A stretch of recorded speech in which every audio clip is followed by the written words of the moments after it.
গুরুদাদুর শ্রীচরণে আমার অনন্ত কোটি প্রণাম। সকল ভক্তবৃন্দের চরণে আমার প্রণাম। আমি বীরভূম জেলার সিউড়ি শহর নিবাসী শ্রীজা পারুই। গুরুদাদুর কৃপায় এবং আপনাদের সকলের আশীর্বাদে বিগত 19টি পর্বে আমার মাধ্যমে গুরুদাদুর লীলা কথার কিছু কিছু দিক তুলে ধরার চেষ্টা করেছিলাম। আজ 20 পর্বে আমি আমার মাধ্যমে গুরুদাদুর লীলার কিছু কিছু দিক তুলে ধরার চেষ্টা করব। গত 49 পর্বে আমি 2024 সালের ডিসেম্বরে বহরমপুরে সুমনা আন্টিদের যে ফ্ল্যাট, সেই উৎসবের কথা তুলে ধরেছিলাম। আজ 20 পর্বে আমি কিন্তু আবার একটু পিছিয়ে যাচ্ছি।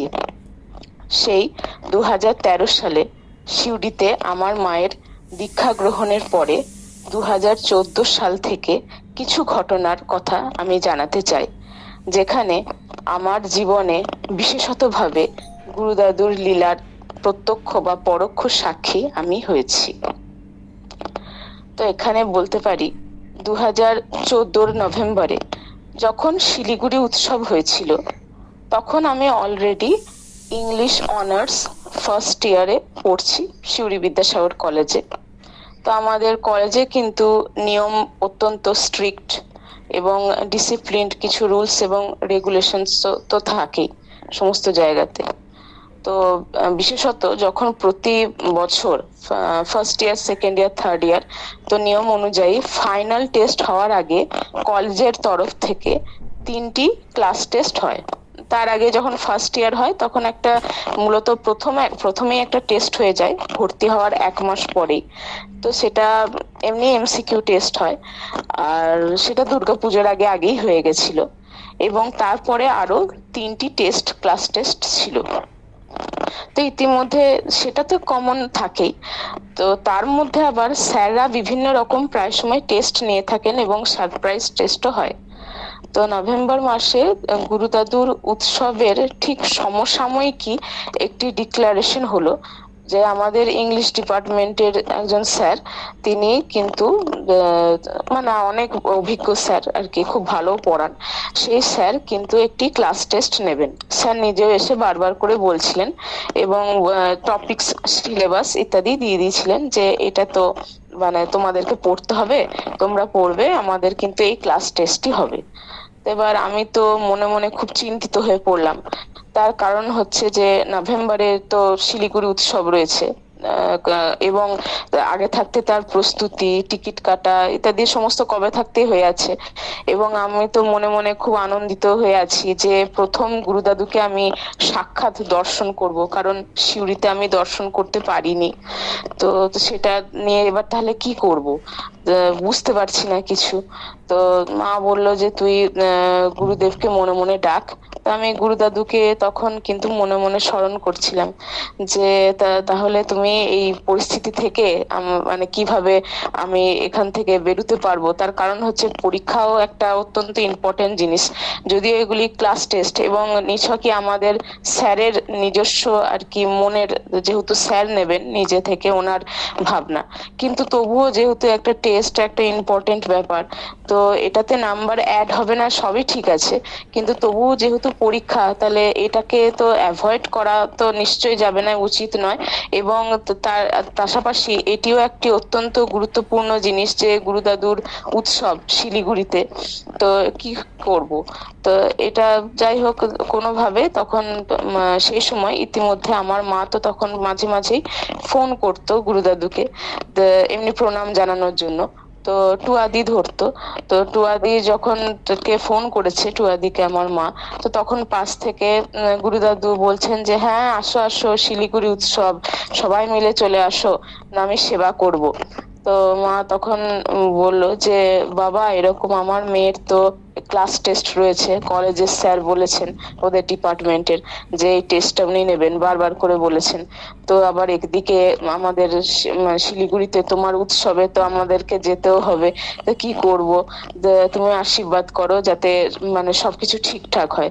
তখন গুরুদাদু নিজে থেকেই বললেন যে পরীক্ষা হবে না, পরীক্ষাটা হবে না, কোনো চিন্তা নেই, চিন্তা করো না, তোমরা চলে এসো।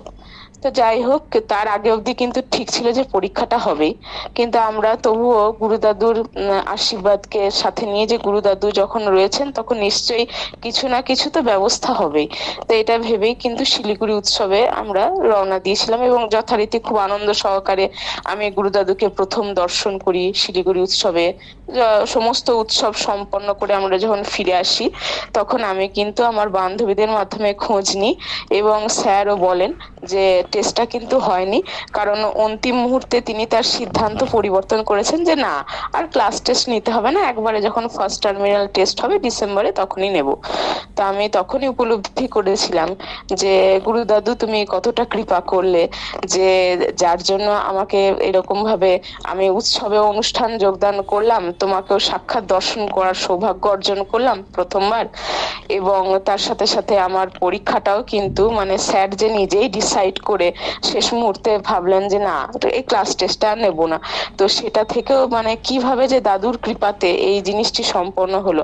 তো সত্যি সে তখন প্রথমবার দাদুর এই যে লীলা সেটি কিন্তু আমি অনুভব করতে পেরেছিলাম। এরপরে 2014 নভেম্বরের কথা তো বললাম, এরপর আবার চলে যাই 2016 সালের জুন মাসে। 2016 সালের জুন মাসের 30 তারিখ, অর্থাৎ 30শে জুন বৃহস্পতিবার ছিল। তখন অলরেডি দাদুর কৃপায় আমরা আমাদের নিজস্ব বাড়িতে প্রবেশ করেছি, মোটামুটি 3 মাস মতো হলো। তো এবং 2রা জুলাই অর্থাৎ শনিবার থেকে আমার ইংলিশ অনার্স সেকেন্ড ইয়ারের ফাইনাল এক্সাম স্টার্ট হবে। তো প্রস্তুতি জোর কদমে চলছে, তখন শেষ মুহূর্তের প্রস্তুতি, কারণ 30শে জুনের কথা বলছি, তার একদিন বাদ দিয়ে অর্থাৎ 1লা জুলাই বাদ দিয়ে 2রা জুলাই থেকে কিন্তু সেকেন্ড ইয়ার ইংলিশ অনার্সের ফাইনাল এক্সাম স্টার্ট হবে। তো বইপত্র যথারীতি পড়াশোনা করছি, জোর কদমে পড়া চলছে। তো ইতিমধ্যে তখন যেহেতু মোটামুটি একটু গরম গরমও ভাব ছিল, মা সে সময় কি করলো, মা বলে যে তারা একটু লস্যি বানাই, তাহলে এই গরমের হাত থেকে আর কি আমাদেরও খেতে একটু ভালো লাগবে। আর আমার মা অত্যন্ত ভালো, কিন্তু রান্না ঘর গুছানো সমস্ত কাজেই আমার মা কিন্তু খুব পারদর্শী, যাকে বলে সুগৃহিণী, এবং নিত্য নতুন রান্না করতেও এবং নানা রকম এক্সপেরিমেন্ট, খুব সুন্দর সুন্দর এক্সপেরিমেন্ট করতে আমার মা খুব ভালোবাসে। তো মা প্রথমবার কিন্তু লস্যি বানাচ্ছে তখন ফার্স্ট। তো প্রথমবার লস্যি বানিয়ে ফার্স্টেই আমাকে দিল এবং কাচের গ্লাসের মধ্যে দিল। তো লস্যিটি খেতে তো অত্যন্ত অপূর্ব হয়েছিল। মাও একটু নিজে খেলো আলাদা করে গ্লাসে, অন্য গ্লাসে নিয়ে, আমিও খাচ্ছিলাম আমার গ্লাসটাতে। তো খেতে খেতে এতটাই আমি অভিভূত, এবং তার সাথে যেহেতু তার আগে পড়াশোনা করছিলাম, কারণ তারপরে বৃহস্পতিবার এবং শনিবার দিনে একদিন বাদ দিয়েই পরীক্ষা, তো কাজেই পড়াশোনাও চলছিল, তো সেই দিকেও মনটা ছিল। এবং লস্যি খেতে খেতে যে লস্যির যে অপূর্ব স্বাদ, অতি সুন্দর, তো সেটাতেও এতটা অভিভূত হয়ে পড়েছি। তো আমার দাঁতটি হঠাৎ করে কিন্তু কাঁচের গ্লাসের উপরে আমি একটু চাপ দিয়ে ফেলেছি, এবং যে কাঁচের গ্লাসটি ছিল সেই গ্লাসটির পাত ছিল অত্যন্ত পাতলা। আমি দাঁতে একটু সামান্য চাপ দিতেই কিন্তু সেই কাঁচের গ্লাসের টুকরোটি পুরো খুলে গেল, এবং খুলে গিয়ে আমার মুখের মধ্যে ঢুকে গেল। সঙ্গে সঙ্গে আমি তো একবারে ভয়ে আতঙ্কে একটা প্রায় চিৎকার করার মতো উপক্রম হয়ে, তীব্র চিৎকার করার মতো উপক্রম হয়ে আমি মুখটা সঙ্গে সঙ্গে হাঁ করে খুলে দিলাম। মা সঙ্গে সঙ্গে ছুটে এসে বললো কি হয়েছে, দিয়ে আমি তখন মাকে কিন্তু আমার তো প্রচন্ড আতঙ্কিত যে এরকম কাঁচের গ্লাস আমার মুখের মধ্যে ঢুকে গেছে, কাঁচের গ্লাসের অংশটা, এবং মাকে দেখাচ্ছি। মা সঙ্গে সঙ্গে দেখতে পেয়ে যাকে বলে ভয়ে চিৎকার করে ওঠা আর কি, এবং গ্লাসটি আমার হাতে তখনও ধরা রয়েছে, মানে ভাঙা রয়েছে, লস্যিটা এখনো কিছুটা অবশিষ্ট আছে, পুরোটা খাওয়া হয়নি। আর সেই সময় কি, সেই সময় যেহেতু আমার বাবার বহরমপুরে পোস্টিং ছিল, বহরমপুরে পোস্টেড ছিল, এবার কাজেই বাবা তো ফিরবে সেই শুক্রবার দিন, অর্থাৎ শুক্রবার সকালে, তাও আমার পরীক্ষার জন্য মানে বাবা বলে যে ঠিক আছে শুক্রবার সন্ধে আসবো না, সকালবেলাতে আসবো। কিন্তু সেদিন তো তার আগের দিন বৃহস্পতিবার, বাবা তো তখনও বহরমপুরেই রয়েছে, কাজেই সে সময় কাছে কেউই নেই। তো আমার মা এক মনে কিন্তু গুরুদাদুকে স্মরণ করতে করতে, এবং আমিও মনে মনে গুরুদাদুকে ডাকছি যে এ কি বিপদ হলো, আমার মুখের মধ্যেই কিন্তু কাঁচের গ্লাসের টুকরোটি রয়েছে। কিন্তু দাদুর কৃপায়, অত্যন্ত মানে কতটা কৃপা, যে কোনো অংশটাই কিন্তু আমার মুখে চলে যায়নি, যে আমি যে গিলে ফেলার উপক্রম করব, যে স্বাভাবিক একটা প্রবৃত্তি হিসেবে, বা যেটা হচ্ছে যে কাঁচের গ্লাসের টুকরোটা হয়তো দেখা গেল যে মানে সম্পূর্ণভাবে আমি তো মানে পারলাম না মুখে হয়তো প্রবেশ করাতে, যে গলার ফাঁকে হয়তো কণ্ঠনালীর ফাঁকে আটকে গেল, সেরকমও কিছু কিন্তু ঘটেনি, সবটাই কিন্তু আমার জিহ্বার মধ্যেই রয়েছে।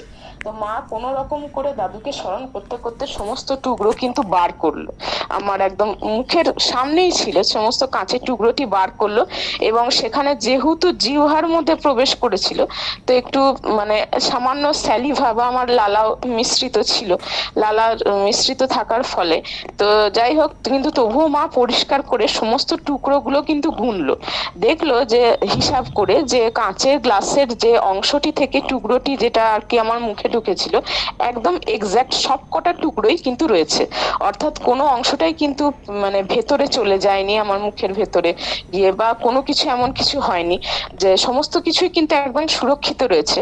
এবং অত্যন্ত আশ্চর্যের বিষয় হয়েছে যে এই কাঁচের টুকরোটি চাইলে তো আমার জিভটাকেও কাটতে পারতো, জিহ্বা অংশটাকেও কাটতে পারতো তাতে, এবং আলজিভ ইত্যাদি অংশ কি যে হতো তার কোনো ঠিক নেই, রক্তপাত হতে পারতো, হয়তো দেখা যেত যে আমার ফাইনাল এক্সামটাই সে বছর দেয়া হলো না, বাতিল হয়ে যেত প্রস্তুতি সত্ত্বেও, এবং মানে আমি সাময়িকভাবে ভীষণভাবে অসুস্থ হয়ে পড়তাম, ডাক্তার দেখাতে কি হতো তার ঠিক নেই। কিন্তু গুরু দাদুর এতটাই আশীর্বাদ, যেন দাদু মনে হচ্ছে সম্পূর্ণ অক্ষতভাবে সেই জিনিসটিকে আমার মধ্যে মানে একদম ধরে রেখে দিয়েছেন, এবং একদম মায়ের মাধ্যম দিয়ে যেন দাদু পুরো অংশটি বার করে দিলেন। তা আমি বলছি দাদু তোমার এতটা কৃপা, মানে আমি মনে মনে বলছি যে তুমি তো আমাকে একটা বিশাল বড় বিপদ থেকে এইভাবে তুমি উদ্ধার করলে। তো তখন মানে যখন তখন তো উপলব্ধি করলাম, আমি 14 সালে উপলব্ধি করেছিলাম, 16 সালে আবার উপলব্ধি করলাম, যে ক্রমান্বয়ে পরে পরে আরো দেখেছি, এবং বিভিন্ন ভক্তদের যে দাদুর লীলা কথা বিভিন্ন মাধ্যম দিয়ে আরো বুঝতে পারছি ক্রমে ক্রমে, যে এরকম দাদু সমস্ত সন্তানদের মঙ্গলের জন্য কতটা চিন্তা করেন, এবং চরম আকস্মিক বিপদ হয়তো সম্মুখে উপস্থিত, তো সেই ভয়াবহ বিপদ থেকে কিভাবে তিনি উদ্ধার করেন। এরপরে আবার একটি ঘটনা ঘটেছিল, সেটি হচ্ছে 2016 ডিসেম্বরে। সেই সময় যথারীতি আমি আগেই বলেছি যে আমাদের কলেজের কিছু রুলস রেগুলেশনস এবং ইংলিশ ডিপার্টমেন্ট স্পেশালি অত্যন্ত স্ট্রিক্ট আর কি, যেহেতু একটা সুনাম আছে বিশাল, আমাদের আর্টস ডিপার্টমেন্টের মধ্যে সব থেকে মানে নাম্বার ওয়ান ফার্স্ট ডিপার্টমেন্ট কিন্তু ইংলিশ ডিপার্টমেন্ট, কাজেই সেটিকেও অত্যন্ত ভালোভাবে মেনটেন করা হয়, এবং প্রতিবার আমাদের বোর্ডের ফাইনাল এক্সামের আগে কিন্তু 3টি করে টেস্ট হয়। তো 2016 ডিসেম্বর, অর্থাৎ আমার তখন মোটামুটি ইংলিশ অনার্স ফাইনাল ইয়ার মানে থার্ড ইয়ারের শেষের দিক, কাজেই ফার্স্ট টার্মিনাল টেস্ট আগেই হয়ে গেছে দুর্গাপুজোর আগেই, এবং সেকেন্ড যে টার্মিনাল টেস্ট সেটি কিন্তু ডিসেম্বর মাসে হবে, আগে থাকতেই বলে দেওয়া হয়েছে, এবং টপিকসও বলে দেওয়া হয়েছে যথারীতি 2014 সালের মতোই। কিন্তু 16 সালে সেই সময় তখন পুরীতে দান উৎসব ছিল গুরুদাদুর, তো সেই প্রস্তুতি আগে থাকতেই হয়েছে, টিকিটও কাটা হয়ে গেছে, এবং ব্যাগ ইত্যাদি সমস্ত কিছু কিন্তু প্যাক করাও হয়ে গেছে, এবং সেখানে একটা মনে মনে আমাদের সংকল্পও রয়েছে, এবং মনে তীব্র একটা ইচ্ছাও রয়েছে যে গুরুদাদু যেন আমাকে এবং আমার বাবাকে কৃপা করেন দীক্ষা গ্রহণের সৌভাগ্য যাতে আমরা অর্জন করতে পারি। তো সেই হিসেবেও একটা মনস্থ করা রয়েছে। তো আমার তো আবার মানে খুব মন খারাপ হয়ে গেল শুনে যে ওই রকম আবার তাহলে সেকেন্ড টার্মিনাল টেস্টটা হবে, তাহলে আমি তো এটা দিতে পারবো না। এবং এখানে একটা রুলস বলে দেওয়া হলো যে যদি সেকেন্ড টার্মিনাল টেস্টে কেউ বসতে না পারে, তাহলে কিন্তু যে একদম ফাইনাল টেস্ট আর কি, অর্থাৎ যে বোর্ড এক্সাম থার্ড ইয়ারের যে ফাইনাল ইয়ারে কিন্তু বসতে দেওয়ার আগে তাকে কিন্তু বেশ আর কি অনেক কাঠখড় পেরোতে হবে, মানে এটা কিন্তু বারবার করে আর কি বলে দেওয়া হলো যে এটা কিন্তু খুব ইম্পর্টেন্ট, যেহেতু একটা ফাইনাল ইয়ারের পড়ছে। তো এবার এবং একটা জিনিস ঠিক ছিল যে প্রতিবার কিন্তু এর আগে 3টি টার্মিনাল টেস্ট হয়, কিন্তু থার্ড ইয়ারে বলা হলো যে যেহেতু ফাইনাল ইয়ার তার জন্য 2টি টার্মিনাল টেস্ট হবে, ক্লাস টেস্ট, এমনি ক্লাস টেস্ট, তারপরেই কিন্তু ফাইনাল এক্সামে একদম বোর্ড এক্সামের দিকে ক্রমাগত দিনগুলো এগোবে এবং ফাইনাল এক্সাম দিতে পারবে। তো এবার সেকেন্ড টার্মিনাল টেস্ট যেটা কলেজের, তো সেটার ব্যাপারে আমার মনটা খারাপ হয়ে গেল যে তাহলে দিতে পারবো না, তাহলে কি এবার পরীক্ষার বসতে দেওয়ার ব্যাপারে কোনো কিছু একটা প্রোটোকল সৃষ্টি করবে, তাহলে কি ইয়ারটা আমার আবার লস হবে?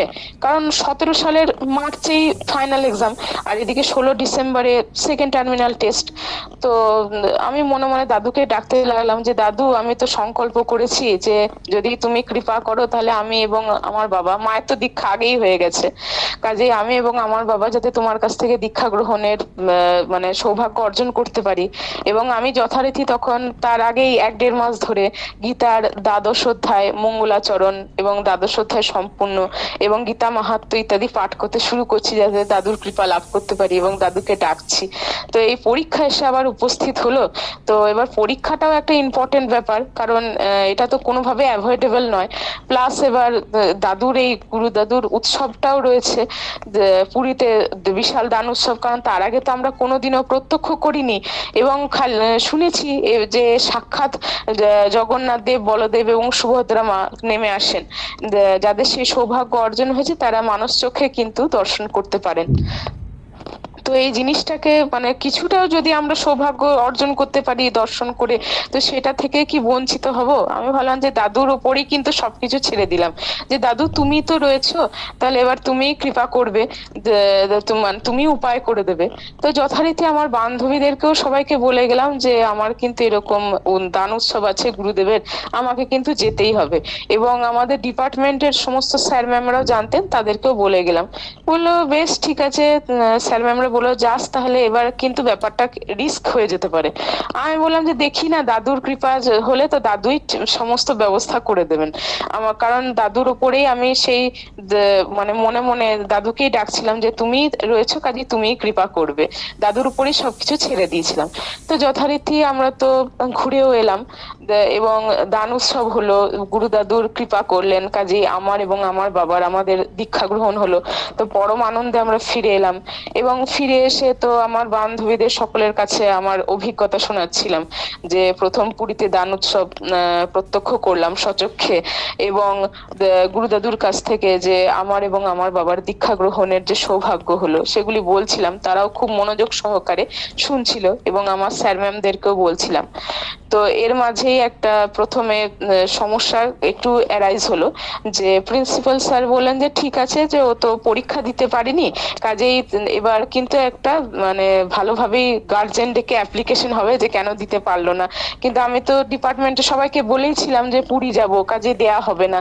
এবার এটা তো এমন না যে আমি ইচ্ছাকৃত ভাবে অ্যাভয়েড করছি, সেটা তো কখনোই নয়, কিন্তু তবুও অ্যাপ্লিকেশন দিতে বললেন।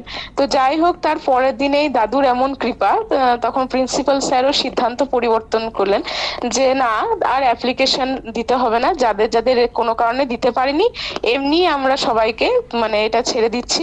এবং যেহেতু আমার ক্লাস পারফরমেন্স খুব ভালো ছিল, কাজে সমস্ত স্যার ম্যামরাও মানে সেটা রিকোয়েস্ট করেছিলেন, এবং প্রিন্সিপাল স্যারও বলেন যে ঠিক আছে, কোনো ব্যাপার নয়, ও একবারই ফাইনাল এক্সাম দেবে। তা আমি মনে মনে দাদুকে বলছি যে তাই দাদু, তোমার এতটা কৃপা যে তুমি দীক্ষা গ্রহণের সৌভাগ্য আমাদেরকে প্রদান করলে, এবং তার সাথে সাথে তো এই যে এরকম একটা সংকটজনক আপাত পরিস্থিতি, প্রতিবারই তুমি সকল সন্তানদের আমাদের ভক্তদের রক্ষা করো, তো এবারেও তুমি আমাকে রক্ষা করলে এইরকম মানে আকস্মিক একটা যে কোনো সমস্যা বা সংকট থেকে। তো সত্যি এটা তো প্রকৃত সদ্গুরুরই লীলা, যিনি সবসময় ভক্তগত প্রাণ এবং সকল ভক্তদের জন্য সবসময় তার চিন্তা। যেমন কি গৌরাঙ্গ মহাপ্রভু আমাদের কলিযুগে ধরাধামে অবতীর্ণই হয়েছিলেন যে সকলের মঙ্গলার্থে, যে হরিনাম বিলতে, এবং যে প্রেম সেই সমগ্র জগৎকে তিনি মাতোয়ারা করে গেলেন। তো সেইভাবেই ঠিক আমাদের পরম সদ্গুরু আমাদের গুরু দাদু, তিনিও কিন্তু জগতে মানে আমাদের অবতীর্ণ হয়েছিলেনই তার লৌকিক শরীর নিয়ে, এবং অলৌকিক ভাবেও তিনি আমাদের মধ্যেই রয়েছেন আমাদের সমস্ত সন্তানদের মঙ্গলার্থে এবং আমাদের সমস্ত ভক্তদেরকে যে আকস্মিক বিপদ বা সামগ্রিক সংকট থেকে রক্ষা করার জন্য। আজ এই পর্যন্তই। এর পরবর্তী পর্বে আমার মাধ্যমে গুরু